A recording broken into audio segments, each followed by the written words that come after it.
Hey Canucks fans, is the Canucks locker room a country club? Let's talk about it. I am Canuck Clay, and this is my Canucks take all in one take. It's Clay's Canucks commentary for Saturday, June the 11th. If you're new, here's what you should do.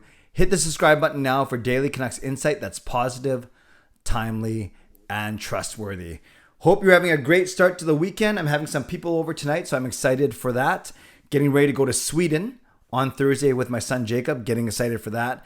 And today's Saturday, that means tomorrow's Sunday. That means I have two Ask Me Anything vlogs tomorrow, actually. The first one is for everyone, so go to my community tab. Leave me a question for my Ask Me Anything vlog tomorrow. It's also the second Sunday of the month, so it's also going to be members Ask Me Anything, one of the small membership perks that members get.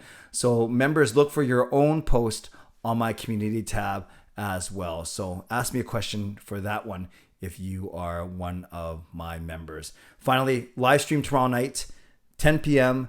Jacob will be joining me, a chance for you to wish him luck, ask him questions about the tournament. So make sure you join me tomorrow night, Sunday night at 10 p.m. for my weekly Sunday night live stream. Okay, this one's kind of interesting. And it was on the Bob McCown podcast done from back east in Toronto. And he had on Nick Kypreos and John Shannon. We know Nick Kypreos, a former player, a broadcaster in his own right.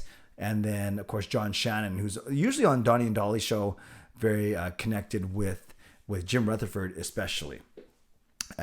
So why this is interesting, because on Bob McCown's podcast with Kypreos and Shannon as guests, and this was first guy, someone named DG92 tweeted about it first, and then Taj1944, who actually seems to have a really good finger on the pulse of at least Vancouver media. Some say he is one of them, but I'm not so sure. Regardless, he does a pretty good job actually of highlighting, transcribing certain things. So he kind of followed up on it. So this is what he says. DG92 said this: some big quotes from Kipper and John Shannon on the Bob McCown podcast. They said Rutherford hates the room. They called it a country club and said Rutherford is going to make splashes. We won't recognize this team next year. Only the core 3 or 4 staying. So that's a little bit strong. So then that was kind of a summary. So then Taj1944 then actually listened. Of course, DG listened to the podcast, but then Taj, I think, went back and went word for word, and he said this. Kipper said this on Rutherford: he's going to make a splash here. He's going to change it up. He doesn't like the room. He thinks it's a country club in there. He's going to change it up. There's going to be a different look within 6 months. And then John Shannon totally agreed. And then Shannon said this: I'll tell you what, Bob, you talked about the word rebuild there. Nothing would surprise me with Jim Rutherford and Vancouver. He knows it's broken. The 2 key dates for him are what he can do on the draft floor on the 7th with a couple of his star players, and then what he wants to do in free agency. There's going to be a core of EP, Hughes, Demko, Bo, and I'm not sure who else. So there's the 3 to 4 core players, and that's who we expected: Pettersson, Hughes, Demko, and Horvat. That makes a lot of sense. I'm not going to worry. I've talked a lot about possible trades, and we can talk about that leading up to the draft and free agency. I want to talk about this notion of the country club, a country club. And Canucks fans, basically my question going to be to you, and you can reply in the comments at any time. You don't have to wait to the end of this video. Does that make sense to you? Do you think that maybe the Canucks locker room is too country club like? And you're asking me, well, Clay, what does it mean? Well, I've never been part of a country club. I've been to a few. I'm not a member of one of them, but the notion is that it's too easy of an atmosphere. It's too friendly, for lack of a better term. There's not enough drive and competitiveness, and maybe there's not enough accountability. That country club, it's relaxing. It's do what you want. It's don't care, carefree attitude. That's what it means to have a country club atmosphere. So the question really, Canucks fans, is do you think that's true?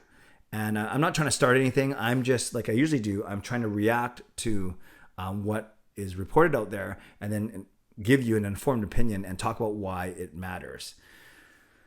Now, I would dare say that there's no way it was a country club 10 years ago when it was guys like the Sedins, when it was guys like Kessler and Bieksa and Burrows and other leaders in there. And then I would even say, going through the mid 2015, 16, 17, 18, even leading up to the Sedin's retirement, you still had veterans like Edler, like Ryan Miller, who were in there. And then after the Sedins retired, Then it became the kind of like the era of Horvat, and then Petey and Hughes and Besser and Demko and players like that. And then they had veterans like Sutter and Myers, and even up to 2020 they had Edler and Tanev there who you think hold players accountable. But since that summer departure of Edler, Tanev, Stetcher, and Toffoli, those are four guys that who'd have a lot to say in the locker room. So then after that, then you're left with guys like Sutter, Myers, there's Hamnick for a while, Bo, of course, as captain, JT Miller, along with all the young guys that I just mentioned, including Podkolzin and Hogland the last couple of years. So the question is it true when they say that Rutherford doesn't like the basically the vibe around the team? He doesn't like the room. And when you say room, that's obviously dressing room. He thinks it's a country club in there. He's going to change it up. So you think of where Rutherford came from. He came from Pittsburgh, and you had some really strong leaders there in guys like, of course, Sidney Crosby, who I'm sure he's very driven and would not settle for anything less than the best and the best effort.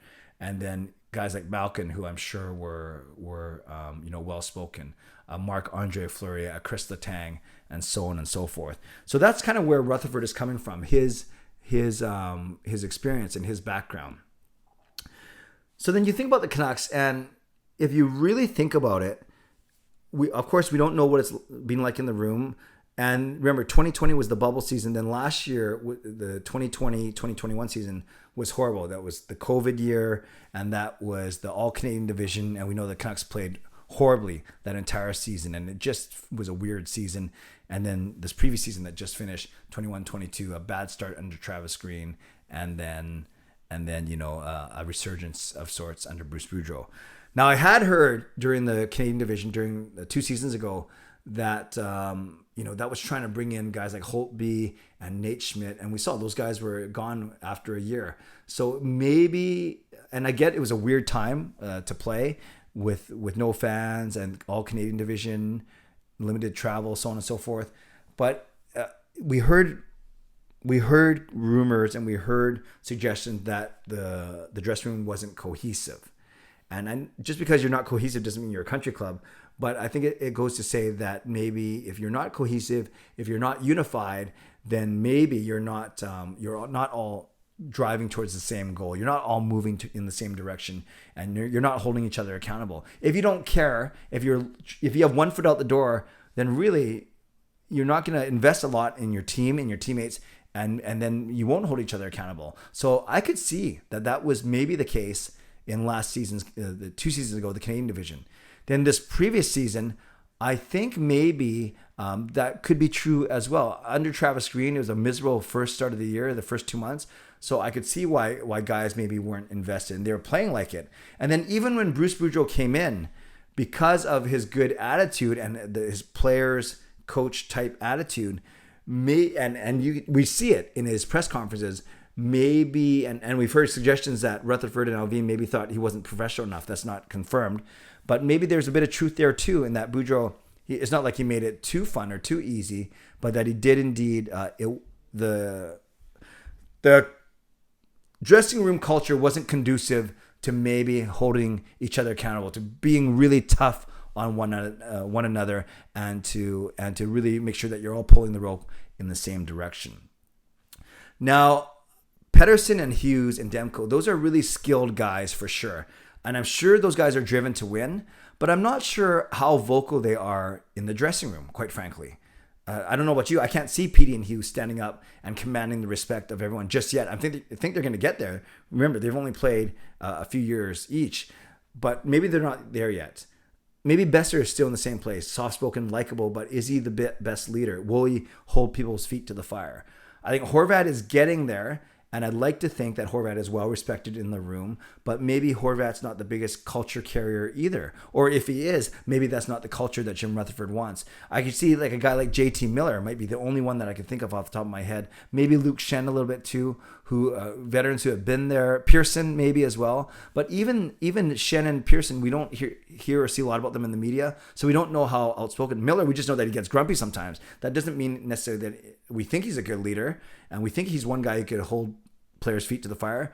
But is that the most unifying attitude as well? So basically my point is that whether it's country club atmosphere, complacent, relaxed, I think the more important way of looking at it is they all have to be unified. There's got to be chemistry, because the stronger chemistry you have in the room, the more it's going to show on the ice and the better your team is going to be. So let's keep this in mind as the off season goes on. And if we start to see changes around the draft, around free agency, certain guys being moved, a certain type of player being brought in, then maybe there is indeed some truth to this thought. So Canucks fans, finally, this is important, obviously, because the more cohesive, like I said, the more cohesive you are in the dressing room, the more you hold one another accountable, the better your team in theory shall be. So that's why it's important for Canucks fans. If we want to see this team succeed, then we want to make sure, we want to know that it's not a relaxed, complacent country club atmosphere in the dressing room, if that's indeed the case. So Canucks fans, let me know what you think. Does that report surprise you, or does that kind of make sense when you look at the last 2 seasons, as I've kind of done in this vlog? Let me know in the comments below. As always, shout out to my sponsors, Perform and Transform, personal training and weight loss. Sign up now for a free 7-day trial. Use the link in my video descriptions. I worked out this morning with my wife, Gail. That's why I haven't even change it. I'm kind of blending in my wall, I just noticed, with this color of my shirt. And shout out to Advanced City Experts Real Estate Group, Jason Lim and his team. Contact them for all of your real estate needs. Got to meet with Jason for lunch yesterday and map out some plans for this season. Kind of cool. Also, thank you to legendary Lucas Gates, legendary Justin Credible, legendary Andrew Chang, and Hall of Fame members Jens95, Sylvan Alexander, Chris Seifert, Adam Brewfield, Shannon Hollingworth, HSM Fangirl, Gaming Smooth Groove, and Carol Bovenlander. Thank you for your support as always, and thanks to the support of all members of all levels. You're listed in my video descriptions. If you want to become a member of the CCC Crew, press the join button underneath this or in my videos, or in the memberships tab on my YouTube channel. As always, subscribe if you'd like to, like this video if you'd like to, become a member or upgrade if you'd like to, leave a tip or super thanks if you'd like to, and leave a comment down below if you'd like to. Comment on this country club atmosphere type mentality. Do you think it's indeed true here in Vancouver? And lastly, if you made it this far into the video, you made it 12 and a half minutes in, thank you. And then I think the key word today is, let's go with, not country club, because that's kind of bad. What did I do? Let's go with fitness. That's the word, because I'm feeling fit. I'm still stinky in my workout shirt. So let's go with fitness, FITNESS. You type that, then I know you made it to the end of this video.